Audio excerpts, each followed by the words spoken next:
Om Sai Ram. So we are back with you with part 4 of your chapter 5, Changes and Development of Villages and Urbanization in India. In this part, we are going to discuss the farmer suicides and the causes of it. In the last part, we had discussed the problems faced by the Indian farmers,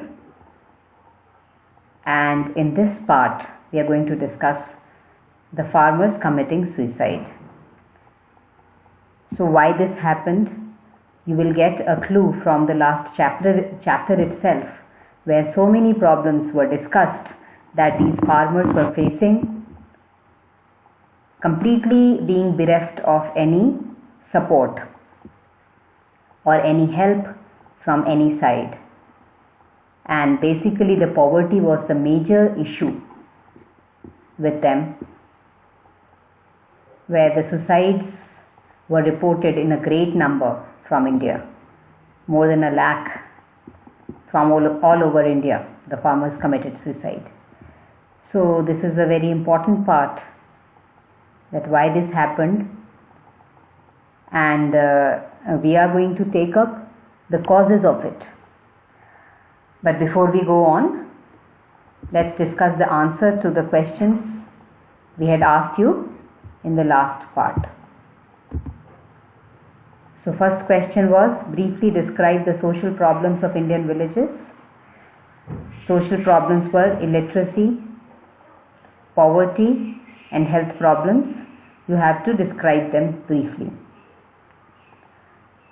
Then briefly explain the agricultural and economic problems of Indian villages. So here you have to give all those 10 points which are under this category of agricultural and economic problems.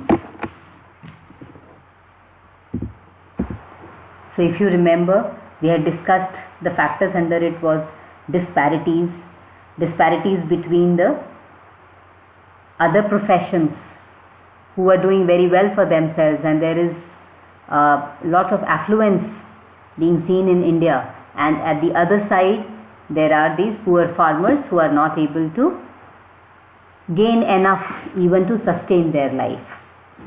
So disparity and discriminatory policies of the state, vulnerability of the agricultural sector, and we had discussed what was the vulnerability, that this agricultural sector operated under a large number of constraints, and state policies were there to dictate the price of most of the factors of production. All those factors you have to discuss.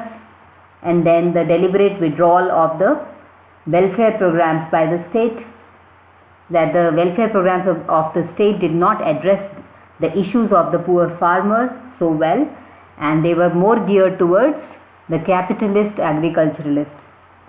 And then there was a problem of the competition from globalization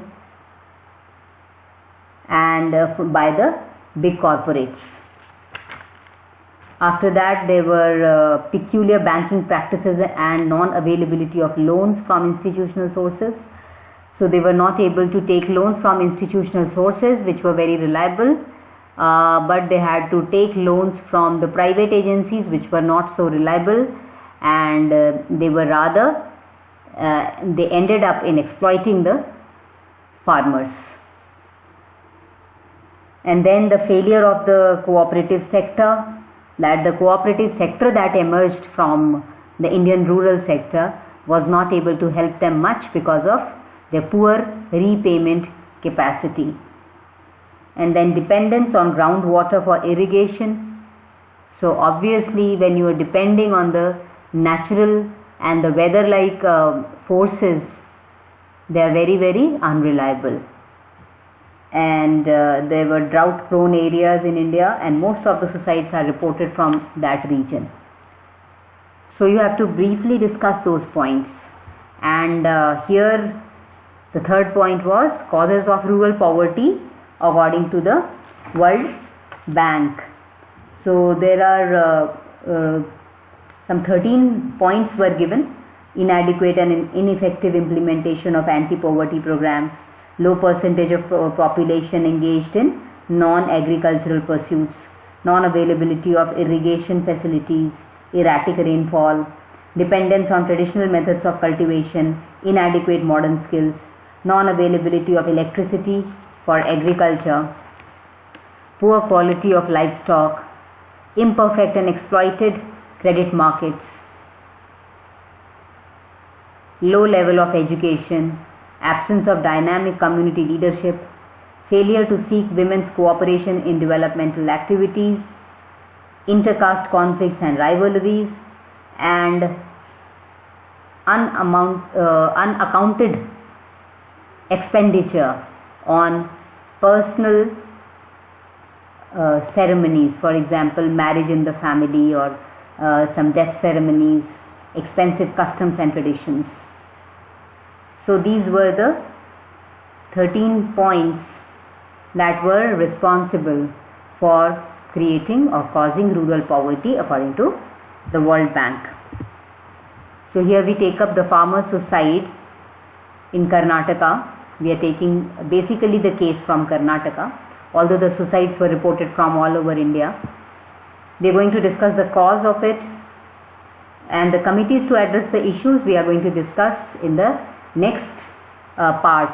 I am not taking it in this part because it would make your part very heavy on content, and it will be difficult for you to retain all the concepts. So I have subdivided it into two parts. So in this part we are going to take only the causes.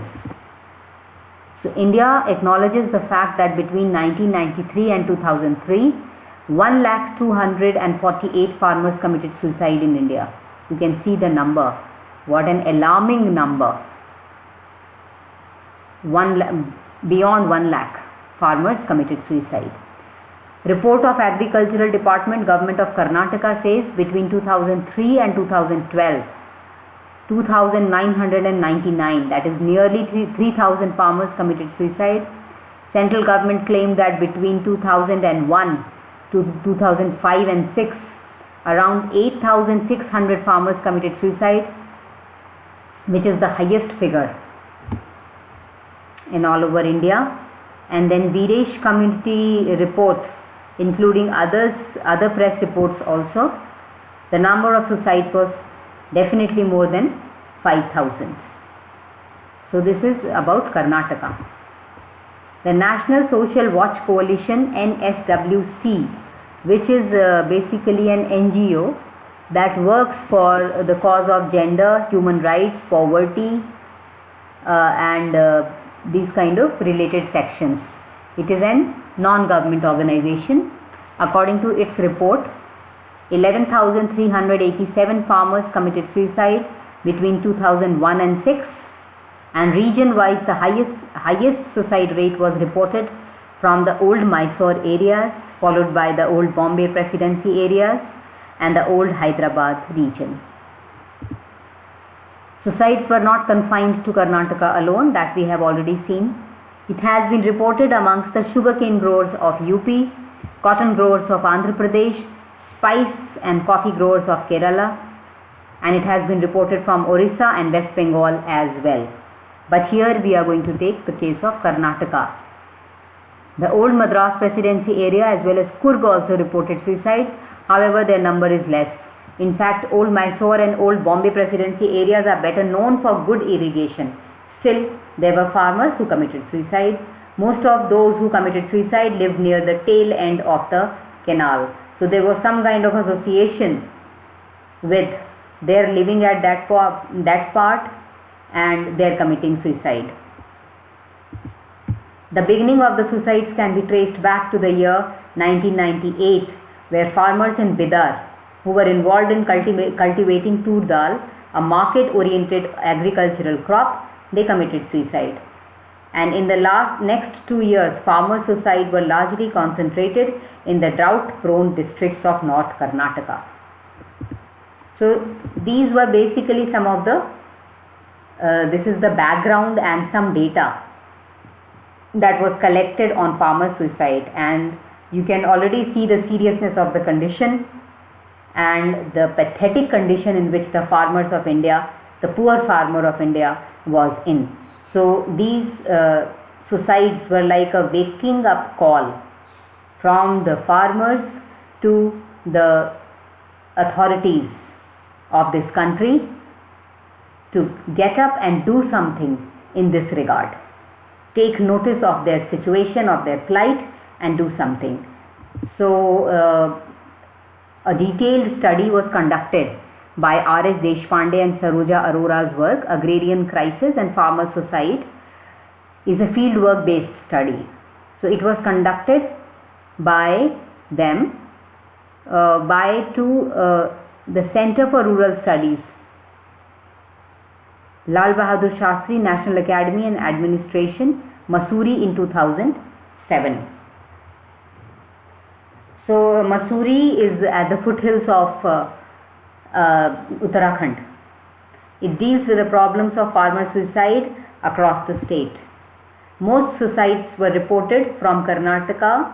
Most suicides reported from Karnataka were from the farmers who were confined to economically backward, drought-prone regions such as Gulbarga and Bidar. So I hope you understand this point, that they were generally, most suicides were reported from these people who were economically living in economically backward area, and those areas were drought-prone also. So one can understand the link between their poverty and their inability to pursue agriculture, and as a result to be able to sustain their life and their family. In that aggravation of the situation, they committed suicide. So after 2000, the phenomena shifted to relatively advanced agricultural regions, particularly Mandya, Hassan, Shimoga, Devangare, Koppal, and even Chikmagaluru and Kodagu. So R.S. Deshpande and Saroj Arora, they have methodically analyzed the causes of farmer suicide, and after analyzing them, they tabulated them under these categories, which were 4. So first one was events. There were certain events that put stress on the farmer. So there were events, there were stressors, and there were actors. So after the stress was full, there were some actors who kind of lighted the fire at that time, and it got burst completely, which triggered the situation, and it ended in suicide. In your book, on page 130, they have given a flow chart of linkage amongst economic reforms, growth disparities, and farmer suicide.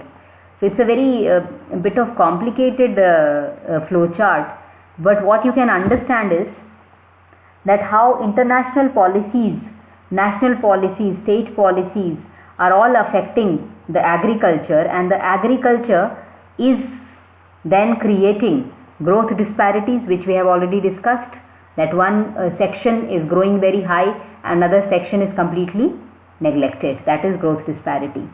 Structural shifts, that is now there are complete shifts in the methods of organization of agricultural activity and the lifestyle, and the increased aspirations of farmers.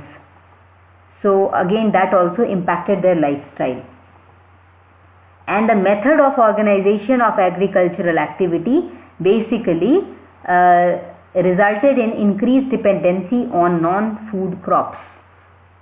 So what are non-food crops? Non-food crops are basically cash crops or other crops that you are going to sell in the market, not for your consumption. Increased dependency on groundwater for irrigation. Increased dependency on informal credit. Informal credit is taking credit from the private money lenders. Increased dependency on market for inputs. That is, now you are dependent on the market. Please, I am referring it from page 130 of your book. Look into the flow chart that is there. And here we are. Then increased dependency on market for inputs and increased dependency on volatile output of markets. That means sometimes the prices are very high, sometimes they are low, so they don't know what is their condition. They may buy or they may not buy the inputs for their agriculture. And output is also on volatile output markets. That means market is always fluctuating. That means sometimes they get high returns for their crops, sometimes they don't get much back from their crops. So it is very fluctuating. An increased expenditure on human development and life cycle events. So as we had already discussed, their personal expenditure was very much, and they were unwilling to cut on the expenses such as marriage ceremonies, death ceremonies and other cultural events. They were spending a large amount of money on those things also. So that created a gap between income and consumption, and also it led to non-viability of agriculture. They are not able to pursue agriculture anymore. Increased risk leading to stress. So all these factors that they understood that they are not able to sustain with this profession of agriculture, and since they had only this as their source of livelihood, there was an increased indebtedness, that they tried to borrow from the private money lenders, which they were not able to pay back, and at the end of it there is suicide of the farmers. So these are the various things are linked to each other. Basically what they are saying, without proper support from the policies and any proper structure for agricultural practices where prices and cost of production can be fixed at a particular level, the prices were always fluctuating and giving the farmers a lot of stress, and they were unable to undertake the cost of production, and they were under heavy indebtedness which they were not able to pay back. So these are basically the factors that made the background for the suicides that were committed. So here in these slides we'll see them under these 4 factors. So let's see the first factor, which is events. So what were the events? The events were of crop loss, because there were no technological support for them to preserve their crop against the natural calamities or against infections or pests destroying their crop. They could not save their crops, and the crop was lost. Failure of bore well. The bore well will not work only, and you need electricity also to run the bore well. So if that failed, that means you cannot irrigate your crop. Price crash. That means the prices came down. You grew the crop for so many months and now your crop is ready and you take it to the market, but the prices have crashed suddenly because of some of the government policies, and then all your hard work is gone down the drain because you're not even able to make up for the cost of production that you put into the entire exercise. Then there was daughter's marriage, family problems and property disputes. All these factors were their personal issues that also took over from their already a very sorry state of conditions. So that naturally put stress on the farmers. These events became stressors when 2 or more of them cluster together. So there were 4 that we discussed, 4 factors that they were there: events, stressors, actors and triggers.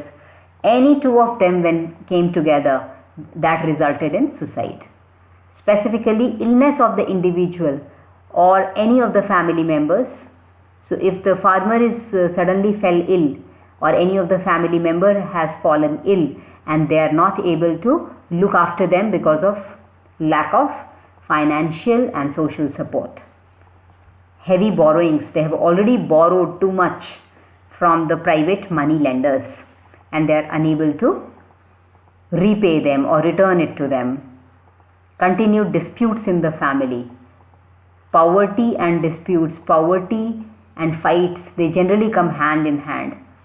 So they had to undergo these kind of very heavy events also at home. Then land related problems also usually act as stressors.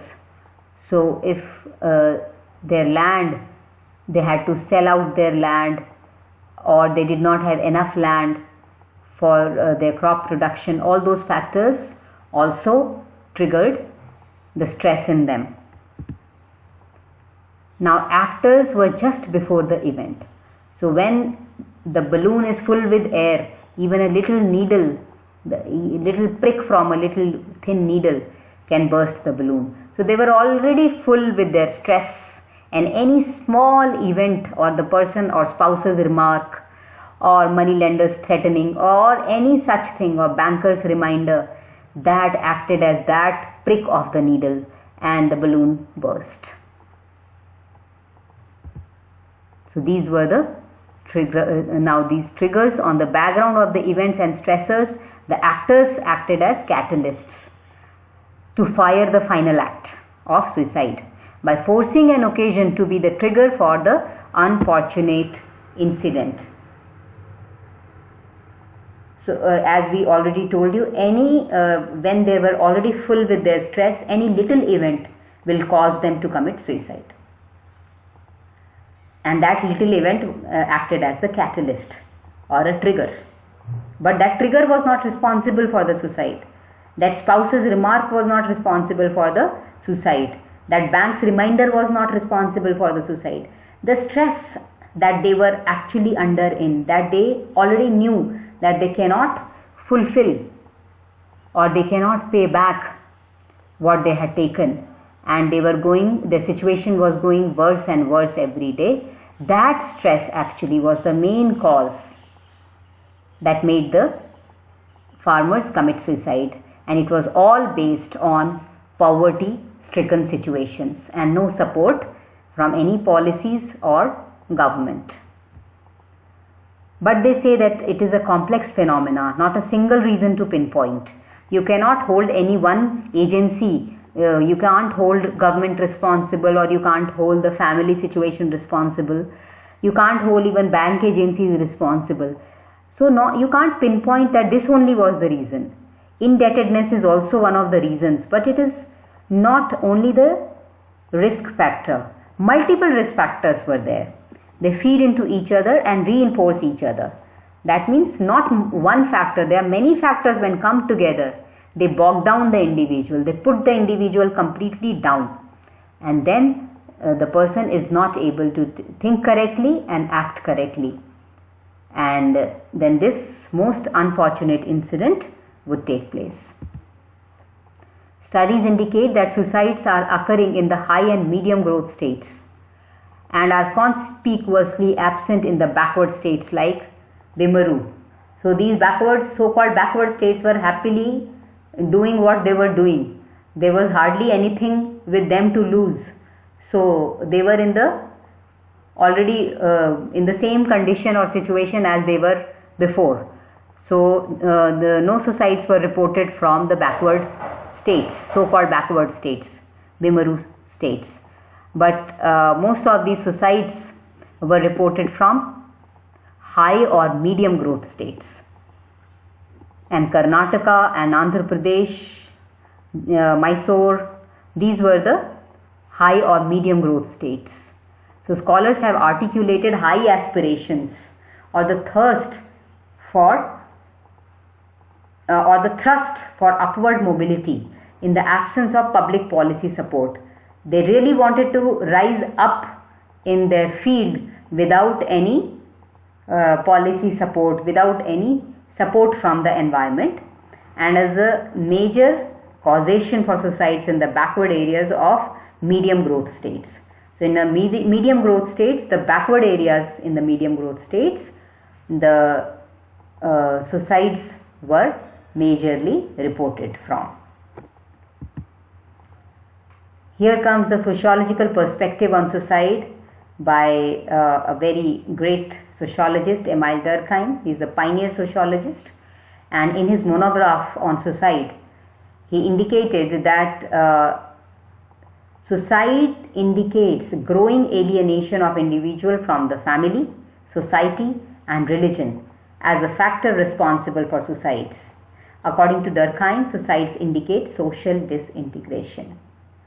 So the act that generally looks like an individual psychological act, but actually it is very much sociological in nature, in the sense that when the person feels alienated or isolated from his surroundings, be it the family, the state, the religion, or the society, then suicide is committed because they don't feel themselves a part of the whole. And then this particular event takes place.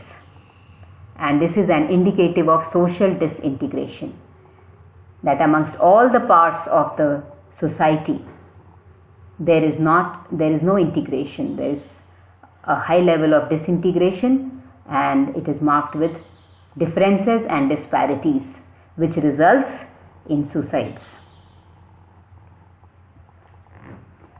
So this ends this part, and here there are some questions, 2 questions for you. Discuss the methodological analysis of farmers' suicides in India. So here you have to discuss those 4 points of events, stressors, actors and triggers. Just explain them briefly, and then look at the flow chart at page 130 and discuss the link between methods of organization of agricultural activity and an increased risk leading to stress and indebtedness resulting in suicide. When you look at the flow chart, you will get the clue about the answer. So try this answer. This is a bit tricky one, but nonetheless we'll be giving you the answer in the next part. So let's wait for the next part. Till then, study the chapter well, and we'll see you with the next part. Thank you, and Om Sai Ram.